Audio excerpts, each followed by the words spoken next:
Remember, a Hallmark card when you care enough to send the very best.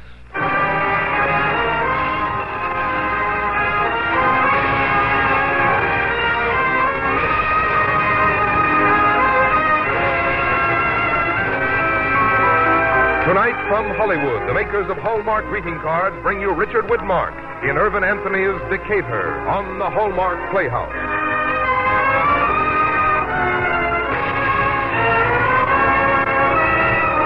Each week, Hallmark will bring you Hollywood's greatest stars and outstanding stories chosen by one of the world's best-known authors, the distinguished novelist, Mr. James Hilton.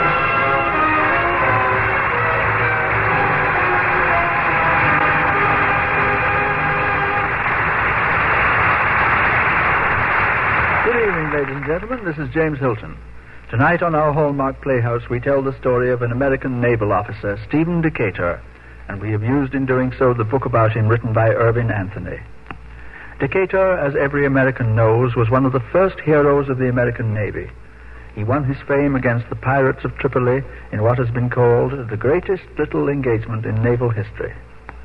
His father was of the Navy also, and in so devoting his life at that early stage of our country's history, Stephen was not only following in family tradition, but founding, however little he could have guessed it, though perhaps he did, the traditions of the greatest navy in the world.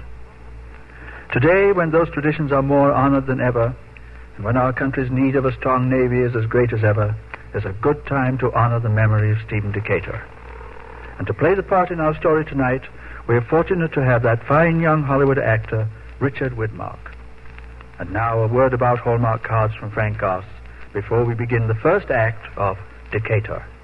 At Christmas, as on every memorable occasion, when you want a card that reflects your own good taste, one that your friends will single out to show to others, go to the fine store displaying Hallmark cards.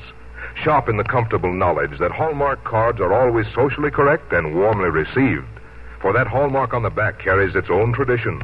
Like the sterling on silver, it's a mark of distinction. It says you cared enough to send the very best. And now, Hallmark Playhouse, presenting Irvin Anthony's Decatur, starring Richard Widmark.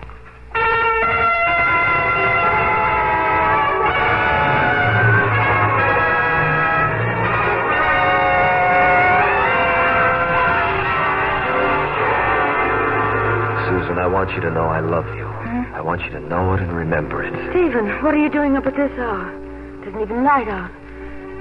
Stephen, where are you going? Go back to sleep, Susan. I'm sorry I wakened you. I only meant to kiss you, but you awakened. Go back to sleep, darling. Stephen, where are you going? Please, don't worry. I have an appointment.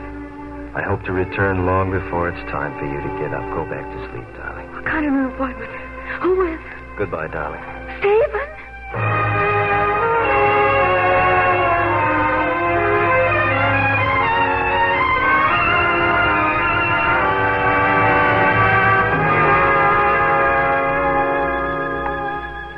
You walk down the stairs and out into the streets.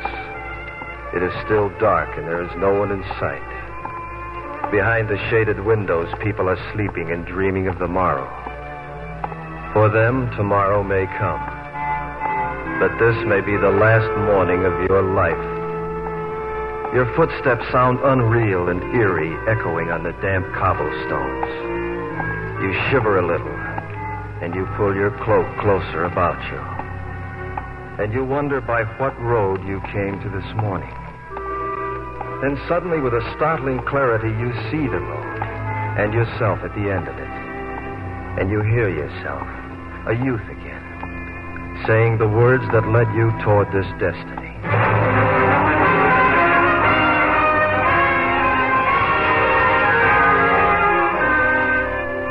Look at the words on the scroll, Mother. Reposing special trust. Valor, fidelity, and abilities. Appoint you, Stephen Decatur, midshipman in the Navy of the United States.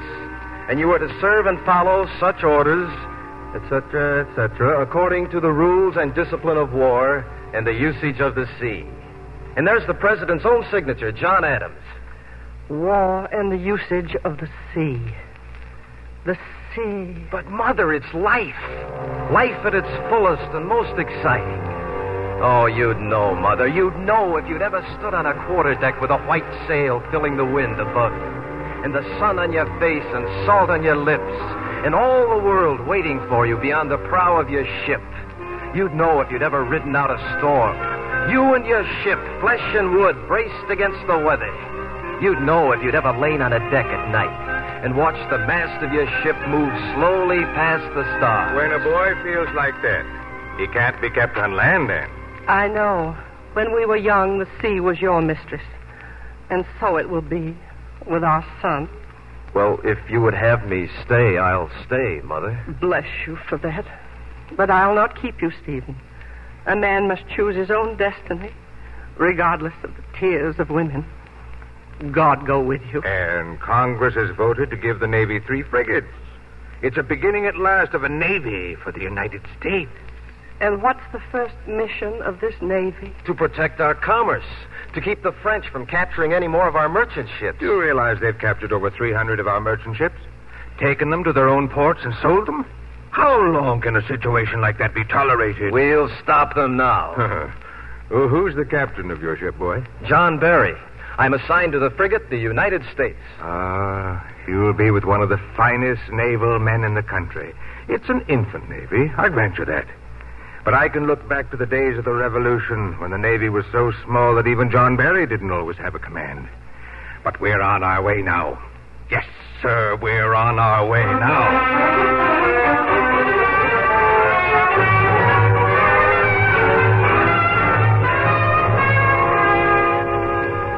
That was the beginning. And then came the days that were spent learning the ship from mast to hold, learning navigation, learning our relation to the future. I hope you men feel the same way about your ship and your Navy as I do. This crew is a seed of great endeavor. It is your lot to build tradition, to establish usages, to mold the protection America needs and has the right to expect from her Navy.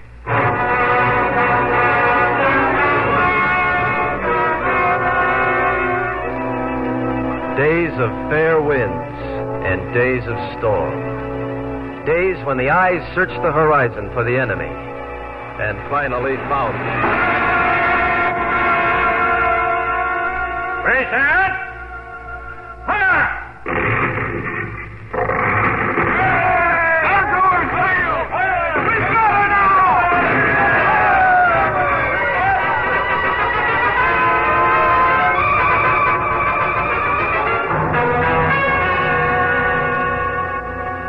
Days when one met the enemy and learned how to attack him, how to rescue him from the sea when the battle is won, and then how to deal with him.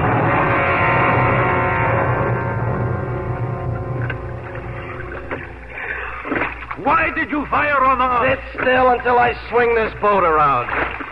I don't see any more members of your crew in the water. We were astonished by your attack, sir. We did not know the United States was at war with the French Republic. No, sir, but you knew that the French Republic was at war with the United States, that you were taking our merchant vessels every day and crowding our countrymen into prison at Decatur to die like sheep. Oh, sir. Now keep still or I'll throw you back into the sea where you belong.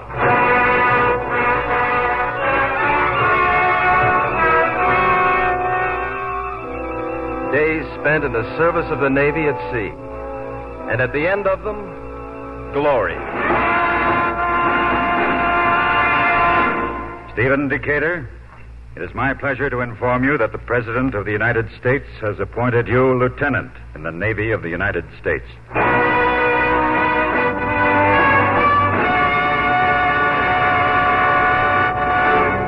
Lieutenant Decatur, please sit down. I have a problem to discuss with you. As you know, one of our ships, the Philadelphia, has been captured by the pirates of Tripoli. Yes, sir. We dare not leave the ship in their hands. As your first command, I want you to take the Intrepid and prepare her for a cruise of 35 days, with full allowance of water and provisions for 75 men. Your orders are to board and burn the Philadelphia in the harbor of Tripoli. It shall be done, sir.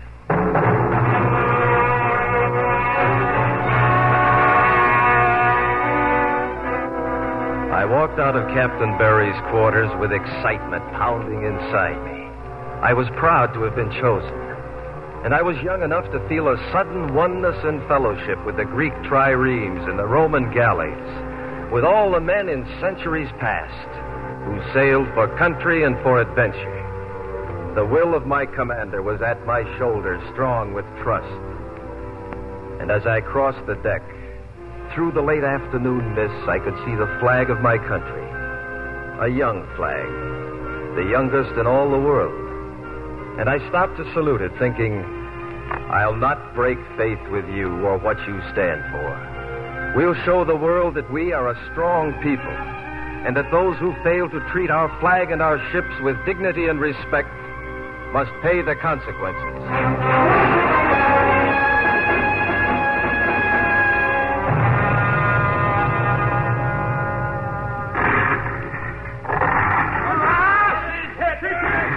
All right, men, follow me. We'll board the Philadelphia and set fire to her.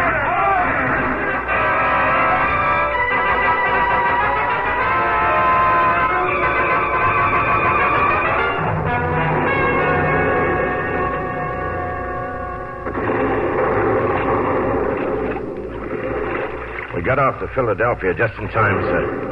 Even out here, you can feel the heat of that fire. Yes, it's the heat that's making our guns go off. None of the crew are on board now. I'm grateful for that breeze. It came up just in time. We're making good speed. The fire on that ship is lighting up the entire harbor. It's doing more than that, my friend. The fires from that ship are lighting up the world. There it is, written in flame for everyone to read. Keep your hands off our ships and our people. We don't like it, and we won't tolerate it.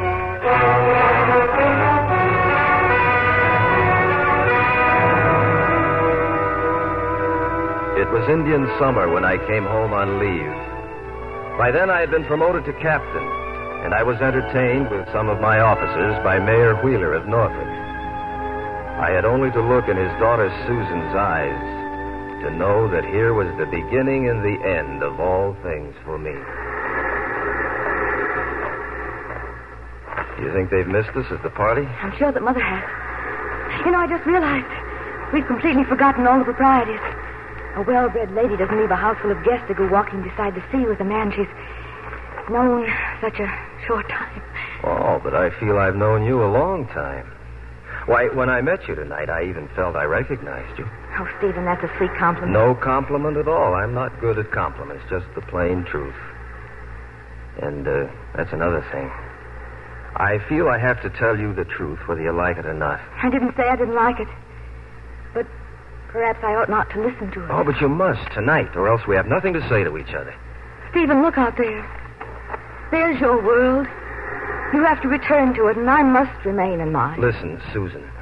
I've heard I'm to command a squadron of gunboats stationed in the Chesapeake and headquartered at Norfolk.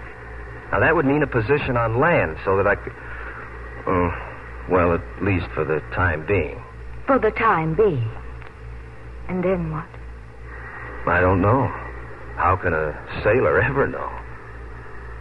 But I do know I love you, Susan. You don't doubt that, do you?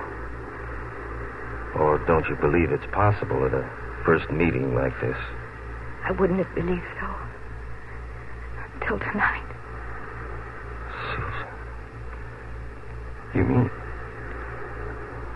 Susan, my darling. Then you'll marry me? And live alone in some little house on the cliff. Watching the sea that takes you away. Wondering when I'll ever see you again. Susan, I must tell you how I feel about the Navy. I suppose every man in it feels the same way, or he wouldn't have joined it. I know. You needn't say any more. No. Please listen to me. You didn't let me finish. You don't have to. Let me give you my answer now. I will marry you, Stephen. You will? And you're prepared for whatever... Stephen, do you think I'd say yes if you'd spoken differently? Then I've found my happiness. A home to dream of while I'm away. A home to come back to again and again. Until my last voyage, darling. And then there'll be the little house on the cliff for both of us. For the rest of our lives.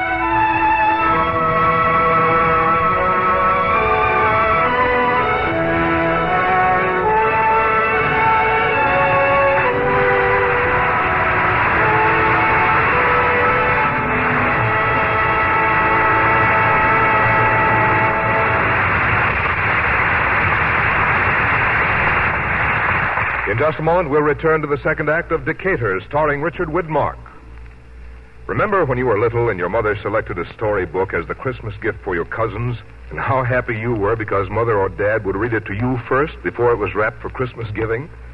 Well, a lot of folks manage to get that same thrill of anticipating the receiver's pleasure when they buy their Christmas cards, particularly Hallmark cards.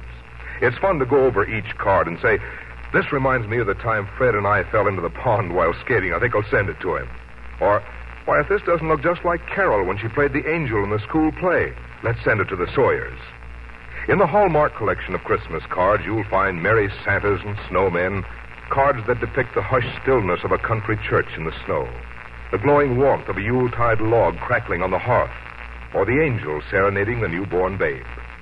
There are also ones that take scenes from the everyday world and bathe them with the Christmas spirit, such as famous paintings of Norman Rockwell, Winston Churchill, Grandma Moses, and others. Yes, it is fun to send a different card to everyone on your list. It's a compliment to your friends, too, for then you can be as gaily whimsical or as frankly sentimental as you wish. In fact, you'll find Hallmark Christmas cards that seem especially written and created for each one on your list. And remember, that Hallmark on the back tells in its own way that you cared enough to send the very best. Now here is the second act of Irving Anthony's Decatur, starring Richard Widmark.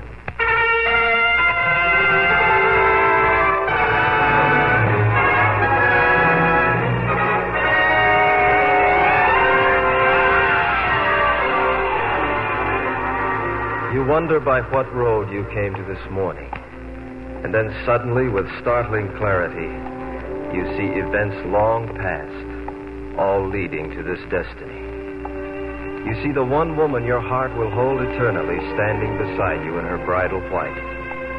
You remember the courage of her smile and the tragedy of her eyes when you left for your command during the War of 1812.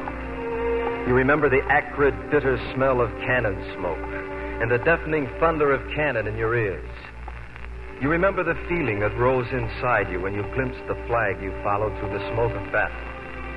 You remember the glory of final victory and coming home.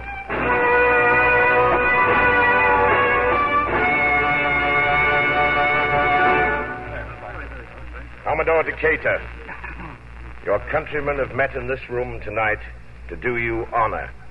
By your own labor, you have helped establish the foundations of the Navy. By your own courage, you have helped establish the traditions of the Navy. You have earned the confidence of the men under you. You have earned the confidence of presidents, of Congress, and of your people. Gentlemen, I thank you. And in thanking you, I give you a toast. Our country, in her intercourse with foreign nations, may she always be in the right. But our country, right or wrong,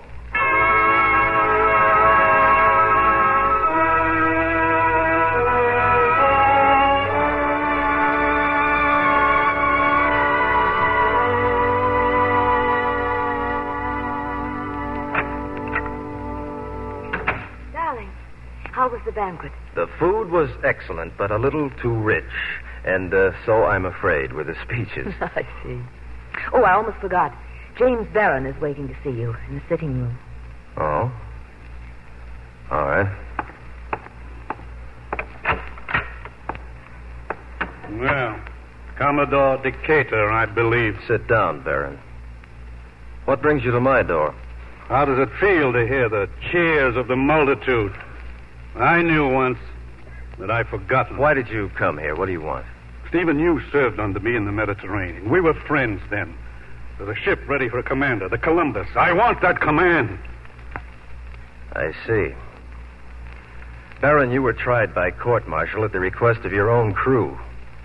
Your officers charged you with neglecting to clear your ship for action and for not doing your utmost to take or destroy a British vessel in an encounter. You were found guilty. Yeah, guilty. My whole life given to the Navy and found guilty. But my sentence has been served. I was suspended from Navy duty for 5 years. That time is more than up. Your ship, the Chesapeake, is the only ship in the Navy to be disgraced. You were responsible for the one blemish on naval history. The lives of American men were lost through your negligence. I never thought you'd be my enemy, Stephen. I don't say I wasn't wrong. I was wrong. But I've served the sentence that was imposed on me. Yes, I know how you feel. I know how any man must feel in your position. You were a Navy officer. You know, as every naval officer does know, that to fail in wartime is criminal. There can be no second chance. That sounds hard, I know. But hardness is part of strength when men's lives are in your hands. As a man who has liked you and respected you and feels sorry for you now, I'd like to help you get that command, Baron. But as a naval officer of conscience, I cannot do it. And I will not do it. And you and I are enemies from this moment, Decatur.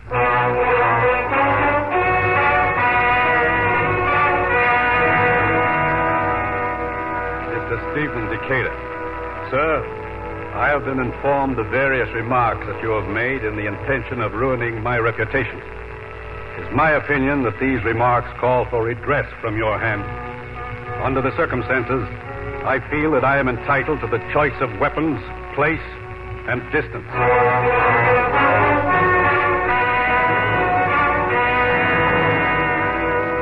Mr. James Barron, sir, from your manner of proceeding, it appears to me that you have come to the determination to fight someone, and that you have selected me for that purpose. I must take leave to observe that your object would have been better attained had you made this decision during our late war, when your fighting might have benefited your country as well as yourself. However, I accept your challenge and refer you to my friend, Commodore Bainbridge, who is fully authorized by me to make any arrangement he pleases as regards weapons, place, or distance.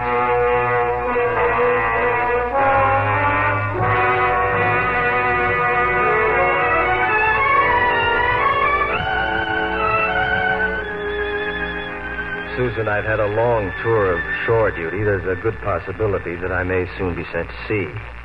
I'd like to go over all our affairs with you so that you'll be able to manage in case I should be away for some time. Something's wrong. What is it? No, nothing's wrong. Darling, I haven't been your wife all these years for nothing. We haven't had nearly the time together that I hoped we would. Have you been happy, darling? Very happy. If our life together should end tomorrow. Yes. If it should end tomorrow. If it should end tomorrow, I would have to say, to have known you and loved you, even for a few brief years, was to find more happiness than most women find in a lifetime. If it should end tomorrow, I would want to have said to you, thank you. Thank you for your love, for your trust, for the excitement that has welled up inside me when my ship was headed home, for being on the wharf waiting when we docked. Thank you for your eyes, for your lips, for your beauty. If it should end tomorrow, I would want to have said to you, this I know beyond question, beyond doubt. My heart will know only your image through all eternity. Even you're turning a little sad, hasn't it? Why, Stephen? No reason at all. We just got a little sentimental, a little heavy about ourselves, I guess. No. You were speaking as though something was going to happen tomorrow. Yes, darling, it is. At noon, I'm going to board my ship and go over her from stem to stern. Stephen, I love you. I love you. Susan.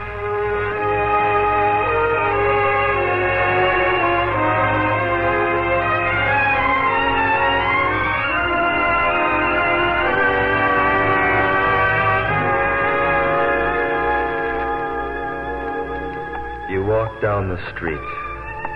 The sky is beginning to lighten in the east. You wonder if you'll ever see the dawn again. And you find yourself praying that if you do not, God in his infinite mercy will take care of Susan Decatur. All too soon you find yourself at the appointed place. Your seconds are waiting for you. The hour is at hand.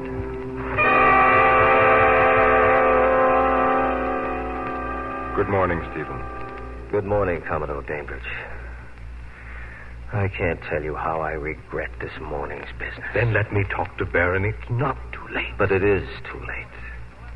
There's a code for a man of arms of our generation, Commodore. It must be met. I'm going to shoot for Baron's hip. I don't want to kill him. You're ready, sir? Mr. Baron is ready? I'm ready. Good morning, Commodore Decatur. Mr. Baron. I hope upon meeting in another world, we will be better friends than we have been in this. I have never been your enemy, sir. Take station. I'm ready. Ready. Present. 1, 2.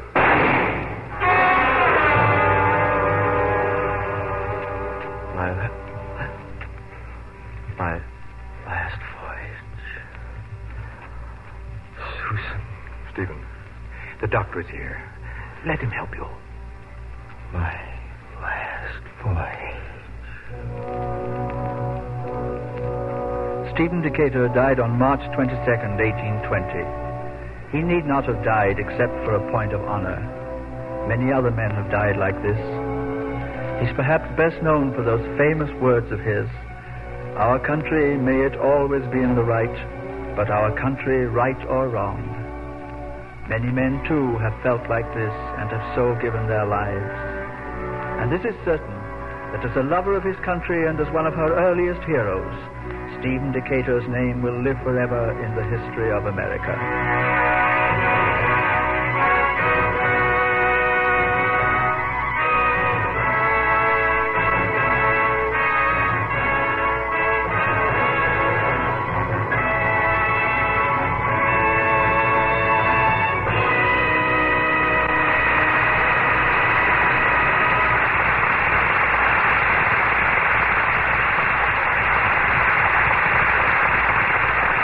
Richard Widmark and James Hilton will return in a moment. At Christmas, just when most of us would like to be at our gracious best, it seems we're all faced with that same problem. How can I stretch my money to cover everything? If your Christmas card budget is not the elastic kind, don't worry. For though I've mentioned this before, I think it's particularly good to remember at Christmas. Just because they are Hallmark cards doesn't mean they need be expensive. Yes, it's comforting to know that you can buy as many as 25 Hallmark Christmas cards for as little as $1. In fact, there's a Hallmark Christmas card to fit every taste and every budget. And of this you can be sure. When you choose a card with that Hallmark on the back, you know your friends will know you cared enough to send the very best. Here again is James Hilton. Richard Widmark, that was a fine performance you gave. It's a genuine pleasure to welcome you again to our circle of guests. Thank you, Mr. Hilton. You know, I've been looking forward to visiting you on Hallmark Playhouse because Hallmark cards really play an exceptional role in my life. Really? In what way? Well, you see, I'm what you might call a Christmas child. My birthday's on December 26th, and you know what happens.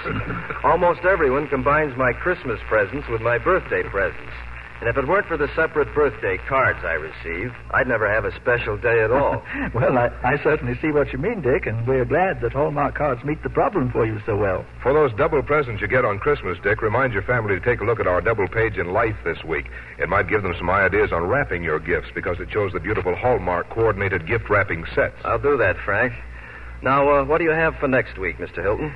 Next week, we're presenting a delightful O. Henry story called The Third Ingredient. And for our star, we are proud to welcome back that charming young actress, Anne Blythe.